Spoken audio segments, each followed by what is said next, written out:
যে এরকম একটা চমৎকার অনুষ্ঠান আয়োজন করার জন্য। আমি আরো অবাক হয়েছি যে এটা নাকি 34 টাইমস, রাইট? এটা 34টা তম বোধহয় আপনার ম্যাজিকের প্রোগ্রাম। এটা রিয়েলি টাফ। আমরা যারা সংগঠক আছি বা আমরা যারা সংগঠন করি এবং যারা এখানে আছেন তারা জানেন যে একটা সংগঠন চালানো কতটা কঠিন। একটা দুইটা না, 34তম। আমি তো শুনে অবাক হচ্ছি। এটা আমার পক্ষে আসলে সম্ভব না। তবে এটা সাকসেসফুলি ডান। আমার মনে হয় খুব মানে সুন্দর মতো আয়োজন করা হয়েছে। তবে আমি একটু বলতে চাই, লাইক ম্যাজিকটাকে আমি যেভাবে শিখেছি বা জুয়েলাই চুনি যেভাবে বলেছেন, আমার কাছে মনে হচ্ছে ছোটবেলা থেকে তো আমরা ওনার ম্যাজিক দেখে বড় হয়েছি। সো আমার কাছে কমপ্লিট ম্যাজিশিয়ান যদি বলা হয়, আমি যদি জাদুকে শিল্প বলি, আমার কাছে জাদু শিল্পী বলতে কিন্তু আমি জুয়েলাজকে চিনি। কারণ আমার কাছে মনে হচ্ছে উনি হচ্ছেন জাদু শিল্পী। উনি জাদু শিল্পী, তাহলে আমরা কারা? আমরা প্রত্যেকে জাদুকর।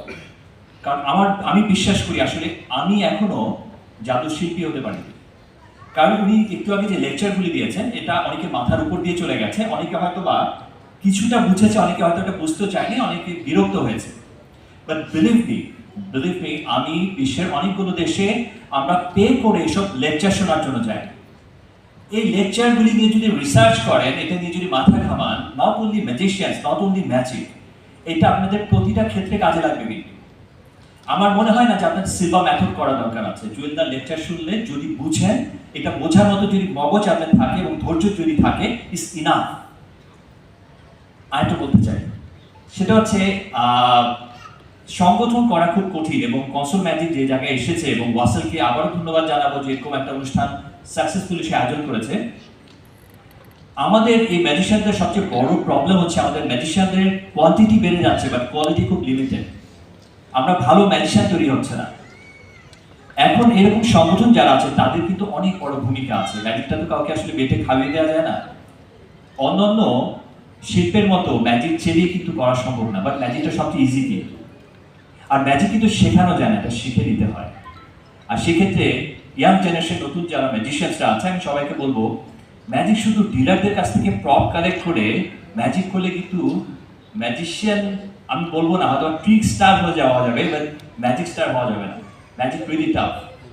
ম্যাজিকটা এতখানি টাফ, একটা আমি যদি এভাবে বলি, একটা মিউজিশিয়ান যিনি গিটার বাজান বা যিনি ফ্লুট বাজান, বাঁশি বাজান, ওনার ইনভেস্টমেন্ট ম্যাক্সিমাম 5 to 10,000 bucks। সর্বোচ্চ যদি যায়, ওনার একটা গিটারের দাম হতে পারে 1 লাখ টাকা, নট মোর দ্যান দ্যাট। কিন্তু এই একটা গিটার এবং একটা বাঁশি দিয়ে কিন্তু উনি ওনার সারা জীবন কিন্তু পার করে দিচ্ছেন। বাট একটা ম্যাজিশিয়ানকে কিন্তু প্রচুর প্রপ কালেক্ট করতে হয়, অনেক ইকুইপমেন্টসের দরকার হয়। তো সেই ক্ষেত্রে ম্যাজিক অনেক এক্সপেন্সিভ। ম্যাজিক সহজ হলেও ম্যাজিশিয়ান হওয়া বা ম্যাজিক করাটা কিন্তু ইটস রিয়েলি টাফ। এনিওয়ে, আজকে যে মঞ্চে আমি দাঁড়িয়ে আছি শিল্পকলা একাডেমি, আমি অলওয়েজ তো বাবা জানাচ্ছি ওয়াসেলকে। তবে আমার কাছে একটা জিনিস মনে হয়েছে, আমি যে স্টেজে এখন দাঁড়িয়ে আছি, ঠিক 20 বছর আগে 2005-এ জুয়েলদা ছিলেন, অনেক ম্যাজিশিয়ানরা ছিলেন। 2005-এ এই মঞ্চে ওয়ার্ল্ডের one of the best international magic festival আয়োজন করেছিলাম, যেখানে ওয়ার্ল্ডের টপ সেলিব্রিটি 10টা কান্ট্রির ম্যাজিশিয়ানরা এসেছিল। তারা কিন্তু সব দেশের স্ব ক্ষেত্রে তারা ম্যাজিক স্টার ছিল, ম্যাজিক তারকা ছিল, এবং তারা বেস্ট ম্যাজিশিয়ান ছিল যাদেরকে আমরা নিয়ে এসেছিলাম। এবং এই স্টেজটা আমার কাছে কিন্তু ইমোশনাল জায়গা। তখন আমার মনে আছে যে এই দর্শকের লাইন কিন্তু মেইন রোড থেকে গেট পর্যন্ত লম্বা লাইন ছিল টিকিট কেটে ম্যাজিক শো দেখার জন্য। তো আমার কাছে খুব খারাপ লেগেছে, যে খারাপ ঠিক বলবো না, এটা আমার কাছে আসলে নিজের কাছে মনে হলো এত চমৎকার একটা আয়োজন। শিল্পকলা একাডেমিকে তো অবশ্যই ধন্যবাদ জানাবো যে এরকম একটা অনুষ্ঠানের জন্য এরকম একটা হল ওনারা দিয়েছেন। আমার মাথার উপরে 25টা লাইট আছে, ইটস ভেরি এক্সপেন্সিভ, কিন্তু প্রতিটা লাইট কিন্তু অনেক এক্সপেন্সিভ। আমার সামনে টোটাল 9টা লাইট আছে, প্রতিটা লাইট ইজ ভেরি এক্সপেন্সিভ। এই হলটা কিন্তু সাধারণ কোনো হল না। এই হলের মধ্যে রেগুলার অনেক অনুষ্ঠান হয়, বাট ম্যাজিশিয়ানরা, ফর ইউর কাইন্ড ইনফরমেশন, এখানে ওয়ার্ল্ডের টপ ইন্টারন্যাশনাল ম্যাজিক ফেস্টিভ্যাল আয়োজন করা হয়েছিল। কিন্তু আজকে লোকাল একটা প্রোগ্রাম, আমাদের নিজস্ব ঘরোয়া একটা অনুষ্ঠানে, আমার কাছে খুব খারাপ লাগলো যে দর্শক সারির সংখ্যা খুবই কম। জাদু সংগঠনরা যতই আমরা জাদুর উৎসব, জাদুর কনভেনশন, ফেস্টিভ্যাল যাই আয়োজন করি না কেন, এটা সাকসেসফুল হবে না। এটা সাকসেসফুল হবে না যদি দর্শকের রেসপন্স আমরা না পাই। আমি দেখতে পাচ্ছি এখানে অর্ধেক দর্শক, কিন্তু অনেক সিট খালি। আর আমি যখন উপরে গ্যালারি দেখছি, এটা সম্পূর্ণটাই খালি। আমার কাছে খারাপ লাগার জায়গা কিন্তু এটাই। তো আমি বলবো, শিল্পকলা যেখানে এরকম একটা অডিটোরিয়াম আপনাকে দিয়েছে, এরকম একটা আয়োজন আপনি করতে পেরেছেন, ওয়াই নট? এটার জন্য একটা বিগ ব্যাং দরকার ছিল, পুরো শহরে একটা হইচই ফেলার দরকার ছিল। ম্যাজিক ফেস্টিভ্যাল হচ্ছে, জাদু উৎসব, একটা বিশাল ব্যাপার। তো এটার একটু অভাব ছিল। তো আমি অনুরোধ করবো যারা সংগঠক আছে তাদেরকে ম্যাজিশিয়ান এবং ম্যাজিকের অনুষ্ঠান আয়োজনের সাথে মানে পাশাপাশি সবার সম্পৃক্ততা পুরো শহরে একটা জানান দিতে হবে। আমরা লুকিয়ে লুকিয়ে যত যা করি কোনো লাভ হবে না। সো এটার জন্য একটা বিশাল পাবলিসিটি দরকার আছে। মিডিয়া এবং দর্শক আপনাদের সবার সহযোগিতা অনেক অনেক দরকার। অন্যান্য সব শিল্প কিন্তু এগিয়ে যাচ্ছে, যেভাবে আমরা নাচ গান প্রতিটা শিল্প এগিয়ে যাচ্ছে আপনারা দেখতে পাচ্ছেন এবং আমরাও দেখতে পাচ্ছি, ম্যাজিক কিন্তু সবার পিছিয়ে আছে। আমি যদি জুয়েলদার কথা বলি, 80s এর পর 90s এর পরে কিন্তু একটা বিশাল ভ্যাকিউম। এরপর কিন্তু কোনো ভালো ম্যাজিশিয়ান মেমোরেবল কেউ কিন্তু উঠে আসেনি বা বের হয়নি, ফরগেট অ্যাবাউট মি।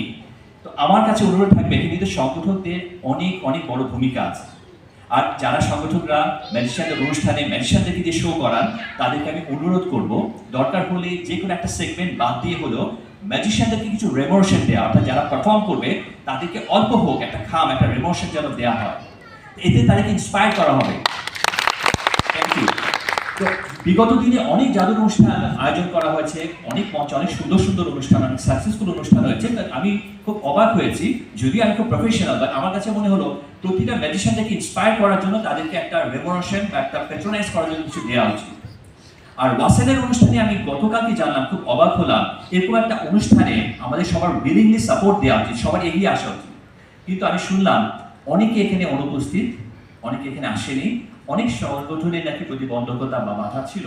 এরপরও ওয়াসেল কিন্তু successful, so give a big hand for him. Thank you. অসংখ্য ধন্যবাদ। আমি অনেক বেশি কথা বলি, অনেক বক বক করলাম। So thank you so much Jewel the.